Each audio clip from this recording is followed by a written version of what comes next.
नमस्कार दोस्तों, once again सुबह 11 बजे शनिवार को आपकी खिदमत में मैं पेश हूँ विद एक्सपर्ट एडवाइस।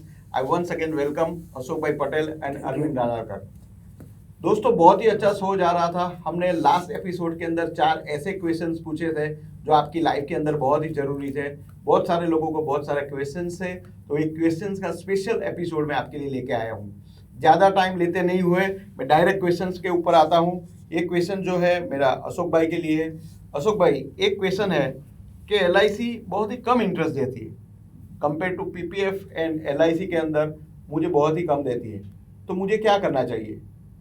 राजू भाई, हम लोग जब भी लोगों को बीमे की बात करते हैं तो ये जवाब सवाल आता है कि एलआईसी में रिटर्न कम है। लेकिन एक बात बताओ मुझे कि एलआईसी क्या रिटर्न के लिए है, क्या आप इन्वेस्टमेंट करते हो उसमें? मैं लोगों को पूछना चाहता हूँ कि आप एलआईसी में पैसा क्या इन्वेस्टमेंट करते हो या सेविंग करते हो या बीमा लेते हो? तो ये जब भी लोग प्लानिंग करते हैं एलआईसी के साथ एक्चुअली प्लानिंग करना चाहिए कि भाई इंश्योरेंस, फाइनेंशियल प्लानिंग का जो रूल है उसमें सबसे पहले आता है इंश्योरेंस। तो जहाँ इंश्योरेंस आता है वहीं रिटर्न नहीं देखा जाता है। लेकिन अच्छा है कि हमारी एलआईसी आपके पास पैसा लेती है, रिस्क कवर तो करती है, लेकिन अगर मान लो आपने जिस मुदत में प्लानिंग किया अगर कुछ नहीं हुआ तो आपको पैसा विथ इंटरेस्ट वापस भी मिलता है। ये एक मेरा सोचना है और मैं ये आंसर देता हूँ लोगों को। दूसरा एक सोचना ऐसा भी है कि अगर एग्जैक्ट रिटर्न गिना जाए तो एलआईसी की पॉलिसी में 6 से 7% रिटर्न तो आपको मिलता ही मिलता है। साथ में आपका रिस्क कवर भी होता है। अब देखा जाए तो ये रिस्क कवर का जो अगर कैलकुलेशन किया जाए तो कैसे कर सकते हैं कि जैसे मान लो आपके पास गाड़ी है 4 व्हीलर, जैसे 10 लाख का गाड़ी है। अभी 10 लाख गाड़ी का बीमा लेंगे आप, तो ज़्यादातर वहाँ पे 3 से 4% आपको कॉस्टिंग देना पड़ता है जब आपका रिस्क कवर होता है। अब जो 3 से 4% जो आप देते हो वो तो आपको वापस मिलने वाला नहीं है। तो यहाँ पे तो आपका लाइफ का बीमा यानी ज़िंदगी का बीमा। अब मुझे मैं लोगों को बताता हूँ कि भाई आपका ज़िंदगी का बीमा इम्पोर्टेंट है या गाड़ी का वैल्यू इम्पोर्टेंट, कौन सी दोनों में से कौन सा इम्पोर्टेंट है? तो लाइफ का जो बीमा है उसका तो वैल्यू ज़्यादा ही होना चाहिए। फिर भी हम लोग गाड़ी के हिसाब से कंपेरिजन कर लेते हैं, तो 3-4% अगर ऐड कर लो तो 10 से 11% एलआईसी में आता है। लेकिन सवाल ये है कि एलआईसी इसके साथ प्लानिंग करना चाहिए आपको, नहीं कि रिटर्न देखना चाहिए। तो मैं लोगों को बताता हूँ, लोगों की सोच होती है, और जो लोग ये इस बात से अगर मान लो मेरे साथ सहमत होते हैं वो मेरे साथ प्लानिंग करते हैं। तो आप भी अपने हिसाब सोच लो, अगर आपको पास ऐसा सवाल है तो इस बारे में आप एक सोच कर सकते हो। परफेक्ट है, यानी अशोक भाई ने परफेक्ट गिनाया कि ये 5-6% नहीं है, 11% तक पहुंचता है। आपको क्या चाहिए, दैट इज मोस्ट इम्पोर्टेंट। जब कितना मिलता है उसकी ही बात हो रही है, तो मैं अरविंद भाई को एक क्वेश्चन पूछूंगा जो सबको ऐसा होता है कि म्यूचुअल फंड के अंदर बहुत ज़्यादा इंटरेस्ट मिलता है, तो मुझे म्यूचुअल फंड में पैसे इन्वेस्ट करने चाहिए? अरविंद भाई। बिल्कुल सही कहा राजू भाई। आजकल मार्केट का ट्रेंड है म्यूचुअल फंड सही है। और एक यंगस्टर्स है, काफ़ी यंगस्टर्स इसी बात में बिलीव भी करते हैं म्यूचुअल फंड सही है। लेकिन अगर उसका थोड़ा सा अभ्यास किया जाए, थोड़ा स्टडी किया जाए, तो यंगस्टर या हर एक को एक बात पता चली जाएगी, ये म्यूचुअल फंड में लिक्विडिटी का जो रेशो है बहुत हाई होता है। आज तक का एमपी का ही रिजल्ट है। एमपी का आप नेट पे जाकर के नेट पे जाकर के आप देख सकते हो, वहाँ पर आपको पूरा डिटेल मिल जाएगा। 87% पीपल जिन्होंने म्यूचुअल फंड में इन्वेस्ट किया हुआ है, 87% लोग विड्रॉ कर लेते हैं। क्योंकि नॉर्मली हर कोई आदमी अगर एक बार सोचे भाई उसके अगर सेविंग अकाउंट है, अगर वहाँ पर 10 या 15-20 हज़ार रुपये रखा हुआ है, कोई कब परिस्थिति ऐसी आती है जब उसको पैसे की जरूरत है तो पहली नज़र उसकी लिक्विडिटी पे जाती है। वो 15-20 हज़ार किसी काम के लिए रखा होगा, लेकिन अगर कोई दूसरा काम आ गया तो आदमी वहाँ से वो पैसा विड्रॉ कर लेता है। कहने का मतलब है म्यूचुअल फंड सही जरूर है, लेकिन अगर उसको लॉन्ग टर्म रखे तो। लेकिन आज का हर एक आदमी का मेंटालिटी है वो लॉन्ग टर्म में रहता ही नहीं है। 5 से 6 साल में वो पैसा विड्रॉ कर लेता है।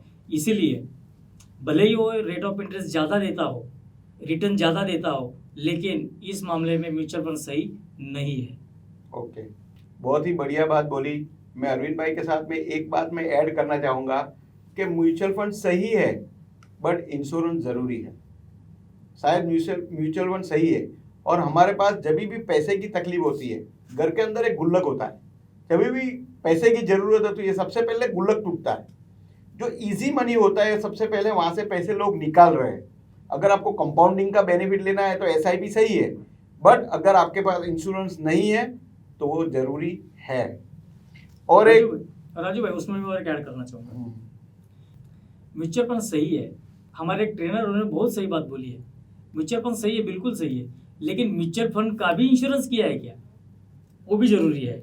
अगर म्यूचुअल फंड का इंश्योरेंस नहीं है तो जो म्यूचुअल फंड हमने इन्वेस्ट करते हैं, जो पैसा आने वाला नहीं है, उसमें भी हम परेशानी में आ सकते हैं, इसलिए उसका भी इंश्योरेंस जरूरी है। एग्जैक्टली। राजू भाई मैं भी कुछ बोलना चाहूँगा इस बात में।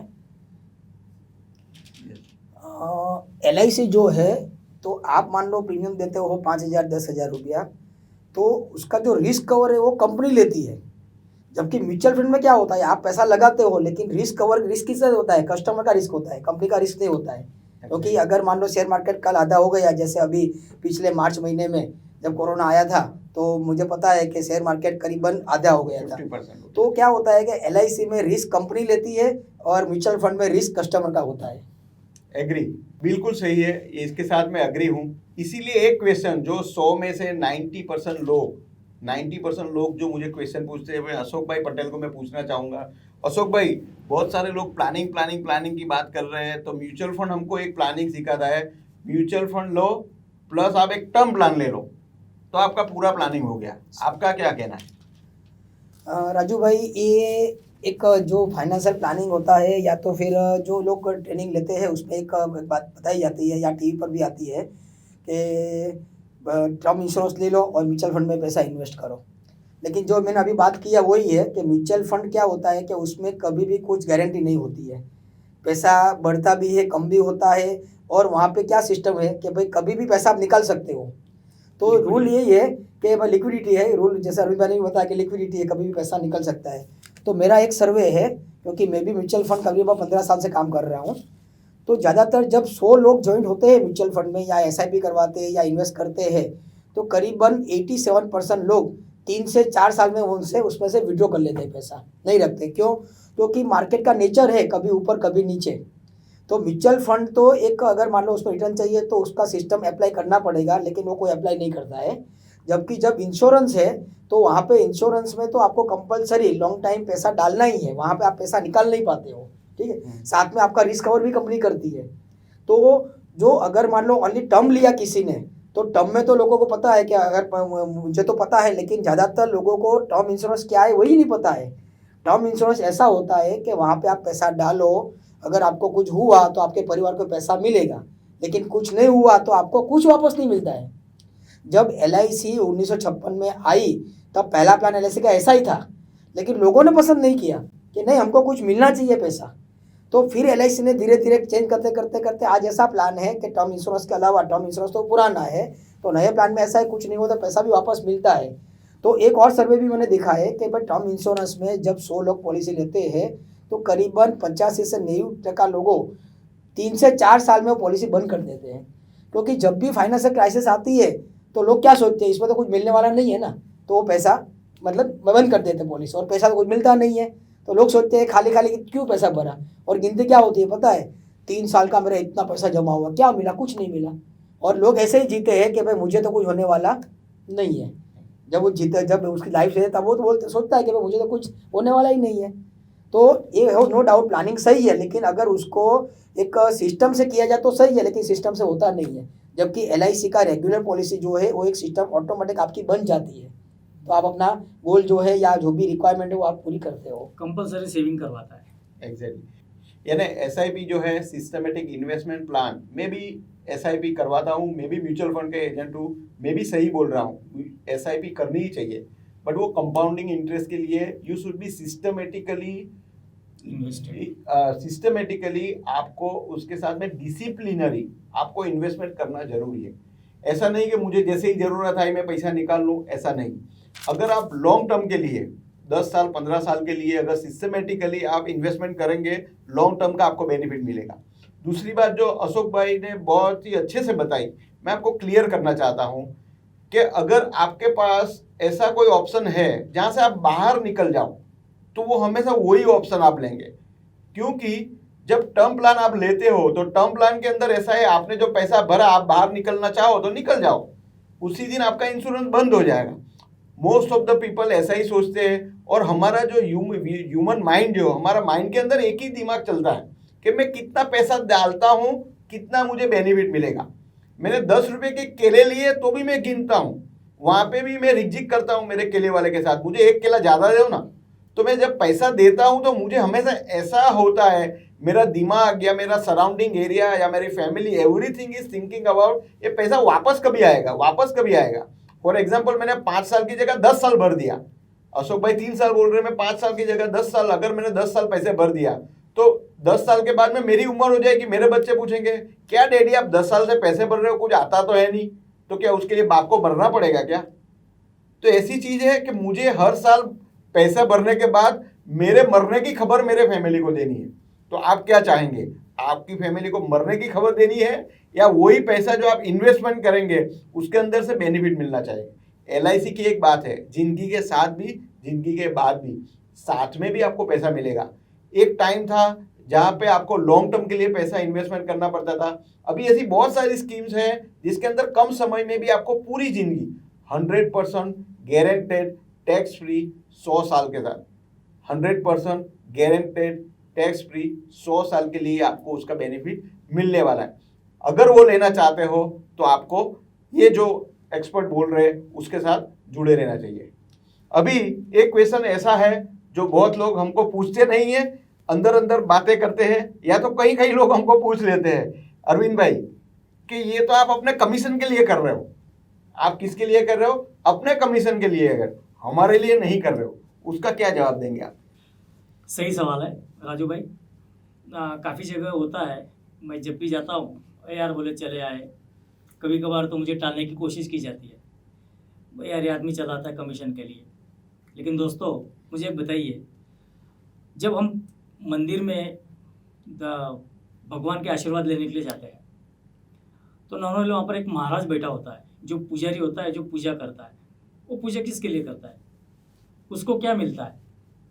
जब भी हम वहाँ पर दक्षिणा डालते हैं, हमें हमारा परिवार सुखी रखे इसके लिए हम कुछ वहाँ पर मांगने जाते हैं। तो पुजारी वहाँ पर बैठता है, जो भी उसको वहाँ से मिलता है वो मुफ्त में तो काम करेगा नहीं, क्योंकि उसका भी परिवार है। और जो भी दक्षिणा वहाँ से मिलती है उसके ऊपर अपना परिवार चलाता है, मुफ्त में वो भी काम नहीं करता है। वैसे हम लोग एजेंटों का है, हम लोग आपको इस तरह से प्लानिंग बना के देते हैं जिसकी वजह से आपके पीछे आपके फैमिली को कोई परेशानी न हो, आपकी बेटी आपका बेटा इसको एजुकेशन या मैरिज में कोई तकलीफ ना हो, तभी आपको कहीं पैसा ढूंढना ना पड़े। ये प्लानिंग करके देने की जवाबदारी हमारे ऊपर होती है। इसीलिए हम लोग आपको बार बार मिलते हैं और आपको प्लानिंग देने की हम ज़्यादा से ज़्यादा कोशिश करते हैं। भले आप हमें कोसते हो, भले आप हमें टालने की कोशिश करते हो, लेकिन हमारा एक परम कर्तव्य है, हमारी एक ड्यूटी है, मोरल ड्यूटी हम इसे समझते हैं। तो एक छोटा सा एग्जाम्पल मैं इसमें देना चाहता हूँ। एक परिवार होता है जहाँ पर मेरे जैसा एक एजेंट भाई जाता है, उनको समझाता है कि भाई आपको पहले उससे जानता है कि उसकी सैलरी क्या है, उसकी लाइबिलिटीज़ क्या है, उसका लाइफस्टाइल क्या है, उसका ह्यूमन वैल्यू क्या है। उससे पता चलता है कि उसको मिनिमम 10 करोड़ के इंश्योरेंस उसको ज़रूरत है। लेकिन उसकी वाइफ उसको बोलती है कि भाई, उसका हस्बैंड को बोलती है उसकी वाइफ कि आपको जब एजेंट समझा रहा है आपको 10 करोड़ का इंश्योरेंस ले लेना चाहिए। लेकिन वो उसका वाइफ का हस्बैंड बोलता है, वो भाई बोलता है कि भाई देखो, एजेंटों का काम ही है, वो अभी कुछ भी समझाते रहते हैं, उनको कमीशन की पड़ी रहती है, इसीलिए हमें 10 करोड़ बोल रहा है, जबकि हमें 10 करोड़ की जरूरत है ही नहीं, बोले इतना पैसा लाएंगे कहाँ से।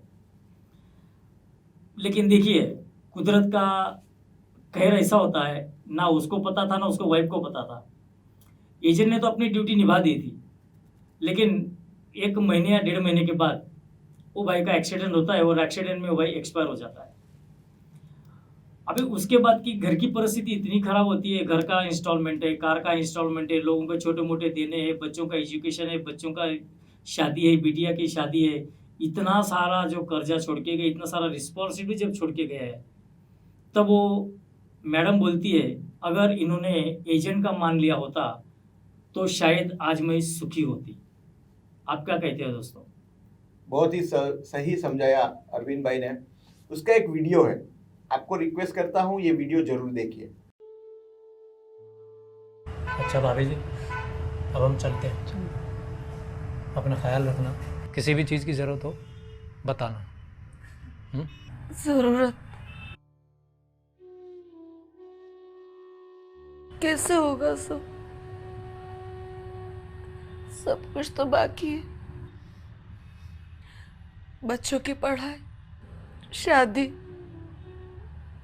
मेरी पूरी जिंदगी। क्यों विश्वास ने इंश्योरेंस नहीं लिया था क्या? लिया था ना,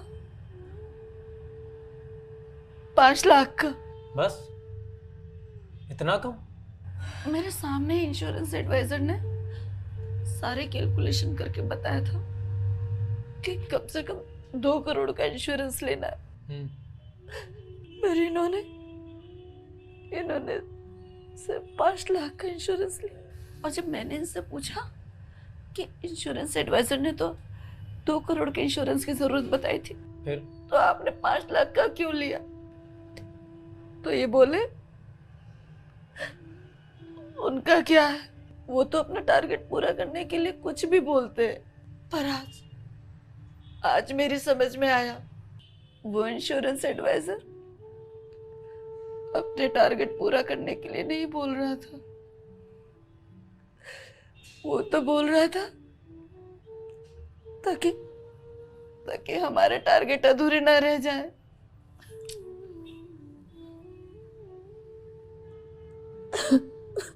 दोस्तों, ये वीडियो से आपको पता चल गया होगा कि एक्चुअल में एजेंट आपकी फेवर में है, नहीं कि और कंपनी की फेवर में।